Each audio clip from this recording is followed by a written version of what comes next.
Hi అండి, అందరికీ నమస్తే. Welcome to Babita cooking channel. ఈరోజు వీడియోలో వచ్చేసి ఎలాంటి మినపప్పును నానబెట్టకుండా అప్పటికప్పుడు మిగిలిపోయిన అన్నంతో మెత్తటి ఇడ్లీని ఎలా తయారు చేసుకోవాలో చూపించబోతున్నానండి. చాలా అంటే చాలా మెత్తగా వస్తాయి.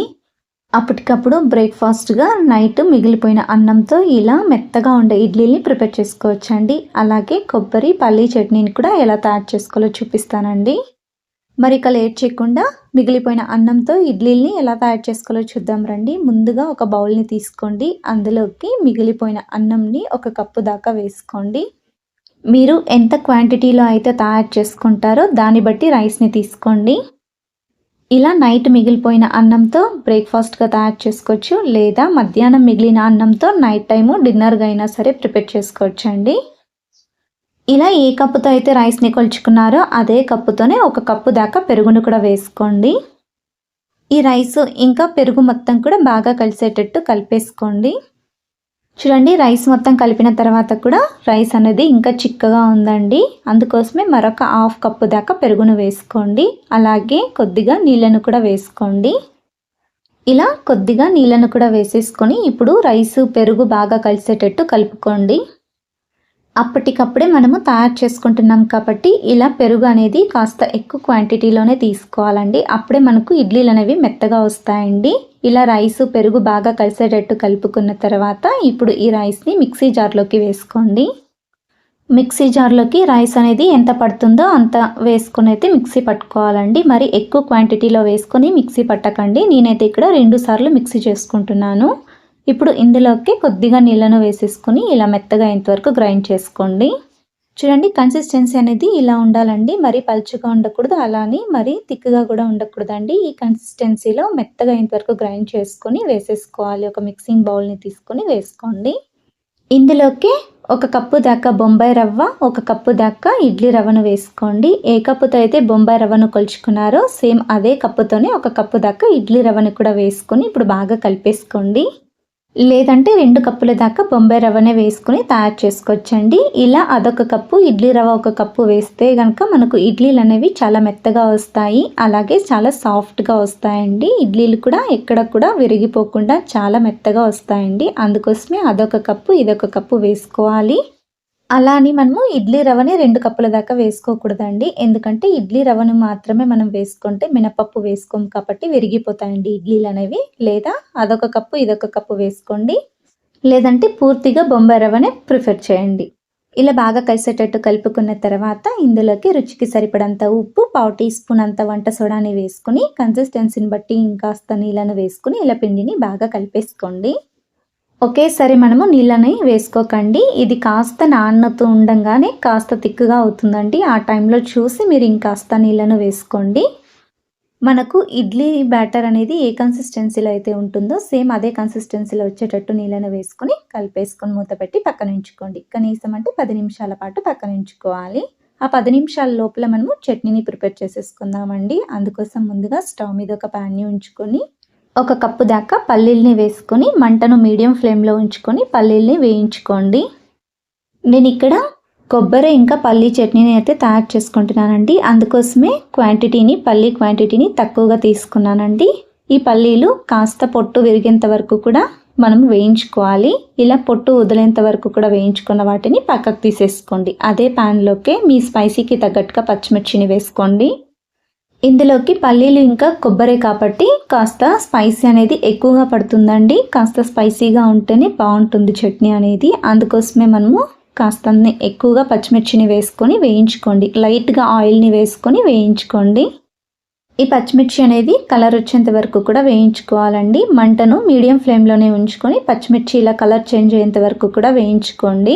ఇలా పచ్చిమిర్చి వేగిన తర్వాత ఏ కప్పుతో అయితే పల్లీల్ని కొలుచుకున్నారో సేమ్ అదే కప్పుతోనే ఒక కప్పు దాకా పచ్చి కొబ్బరి ముక్కల్ని వేసుకోండి. పచ్చి కొబ్బరి ముక్కల్ని చిన్నగా కట్ చేసి వేసుకోండి. ఎంత చిన్నగా ఉంటే మనకు మిక్సీ పట్టేటప్పుడు అంత మెత్తగా త్వరగా అయిపోతుందండి.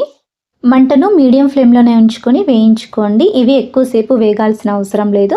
పచ్చివాసన పోయేంత వరకు కూడా వేయించుకుంటే సరిపోతుందండి కొబ్బరిని. అలాగే కొద్దిగా కరివేపాకును కూడా వేసుకుని లైట్గా వేయించుకోండి. 1 నిమిషం పాటు వేయించుకొని స్టవ్ ఆఫ్ చేసుకోండి.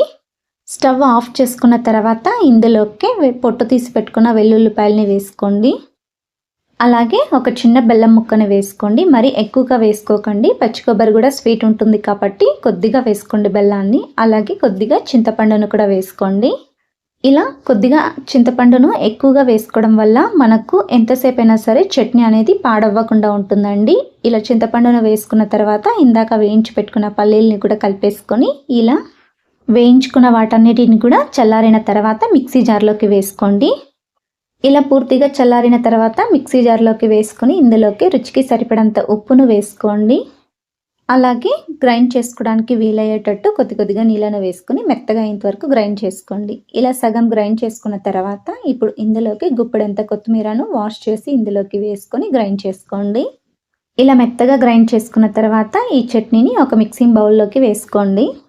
అదే మిక్సీ జార్లోకి కొద్దిగా నీళ్ళను వేసుకొని, అంటే మీ చట్నీ కన్సిస్టెన్సీని బట్టి నీళ్ళను వేసుకొని గలగట్టేసి ఇందులోకి వేసేసుకొని ఇప్పుడు చట్నీని బాగా మిక్స్ చేసేసుకోండి.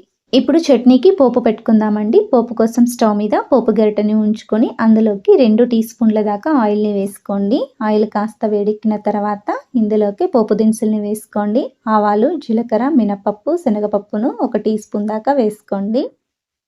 ఇందులోకి 2 ఎండుమిర్చి, కరివేపాకును కూడా వేసుకొని ఫ్రై చేసుకోండి. పోపు కాస్త కలర్ వచ్చేంత వరకు కూడా స్పూన్తో ఇలా కలుపుతూ వేయించుకోండి. మంటను లో ఫ్లేమ్లోనే ఉంచుకొని పోపును వేయించుకోండి. పోపు కాస్త కలర్ చేంజ్ అయిన తర్వాత ఈ పోపును చట్నీలోకి వేసుకోండి.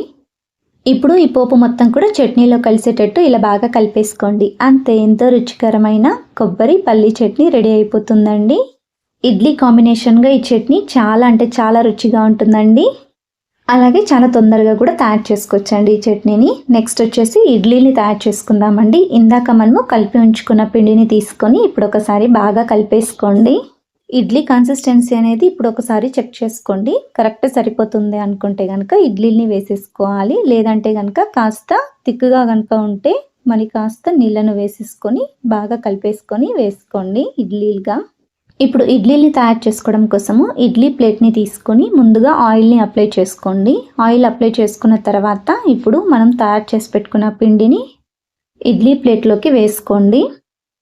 ఇడ్లీ బ్యాటర్ అనేది కూడా ఫుల్గా వేసుకోకండి, ఇవి కాస్త ఉబ్బుతాయి కాబట్టి సగం వరకు వేసుకోండి. అలా అయితే పర్ఫెక్ట్గా సరిపోతుంది. అంతేకాదు ఇడ్లీ బ్యాటర్ అనేది చాలా లూజ్గా కూడా ఉండకూడదండి. అలా లూజ్గా ఉండేస్తే కనుక మనం బాయిల్ చేసేటప్పుడు అది మొత్తం కూడా విరిగిపోతుందండి, అంటే బబుల్స్లో వచ్చేస్తుంది. అందుకోసమే ఇడ్లీ బ్యాటర్ అనేది కూడా పల్చగా ఉండకూడదండి. ఇలా ఈ కన్సిస్టెన్సీలో ఉండేటట్టే చూసుకోండి. మీ దగ్గర ఎన్ని ఇడ్లీ ప్లేట్స్ అయితే ఉంటాయో వాటిలోకి ఇడ్లీ బ్యాటర్ అనేది ఫిల్ చేసేసుకోండి. ఇలా ఫిల్ చేసుకునే ప్లేట్స్ని పక్కన ఉంచుకోండి. నెక్స్ట్ స్టవ్ మీద ఇడ్లీ పాత్రని ఉంచుకొని అందులోకి నీళ్ళు వేసుకొని బాయిల్ చేసుకోండి. ఆ తర్వాత ఇందాక మనము ఇడ్లీ బ్యాటర్ వేసుకున్న ఇడ్లీ ప్లేట్స్ని అందులోకి ఉంచేసుకొని మూత పెట్టేసుకొని స్టవ్ని మీడియం ఫ్లేమ్లో ఉంచుకొని బాయిల్ చేసుకోండి. ఇలా మీడియం ఫ్లేమ్లోనే మూత పెట్టేసుకొని 10 నుండి 15 నిమిషాల పాటు బాయిల్ చేసుకోండి. ఒక 10 నిమిషాల తర్వాత మూత తీసి మనం ఇడ్లీ అనేవి మన చేతితో టచ్ చేస్తే కనుక చేతి వేలుకి అందుకోకుండా ఉండాలండి. అలా ఉంటే కనుక ఇడ్లీ అనేది పర్ఫెక్ట్గా కుక్ అయినట్టేనండి. ఇడ్లీ ప్లేట్స్ని పక్కకు తీసేసుకొని కాస్త చల్లారిన తర్వాత ఇడ్లీని తీయండి. వేడిగా ఉన్నప్పుడే ఇడ్లీని తీస్తే కనుక మనకు అడుగున అంటేసుకుంటుందండి. ఒక స్పూన్ని తీసుకొని స్పూన్ని వాటర్లో డిప్ చేసేసుకొని ఆ తర్వాత మనం ఇడ్లీని తీయండి. అలా అయితే అస్సలు ప్లేట్కి అతుక్కోకుండా ఇడ్లీ అనేది ఈజీగా వచ్చేస్తుంది. మనం మినపప్పును నానబెట్టి తయారు చేసుకున్న ఇడ్లీ అయినా సరే అండి, ప్లేట్ని బయటికి తీసిన వెంటనే మనము ఇడ్లీని తీయకూడదండి బయటికి. మనకు ఒకవేళ వెంటనే తీయాలి అనుకుంటే మనం తీసుకుని ఒక స్పూన్ నీళ్ళల్లో ముంచేసి ఆ తర్వాత తీయండి ఇడ్లీని. అలా అయితే చాలా ఈజీగా బయటికి వచ్చేస్తాయి. చూడండి ఎంత మెత్తగా వచ్చాయి కదా ఇడ్లీలు అనేవి. మీరు కూడా తప్పకుండా ఇలా ఒక్కసారి మిగిలిపోయిన అన్నంతో ఇడ్లీని తయారు చేయండి. చాలా అంటే చాలా రుచిగా కూడా వస్తాయి. టైం సేవింగ్ అండి. అప్పటికప్పుడు ఇన్స్టెంట్గా ఇలా ఇడ్లీని బ్రేక్ఫాస్ట్గా తయారు చేసుకోవచ్చండి. తప్పకుండా ట్రై చేయండి. అలాగే మీకు ఎలా వచ్చిందో మీ ఫీడ్బ్యాక్ని కింద కామెంట్ సెక్షన్లో కామెంట్ చేయండి. అలాగే లైక్ చేయండి, షేర్ చేయండి, సబ్స్క్రైబ్ చేయండి. Thank you for watching video.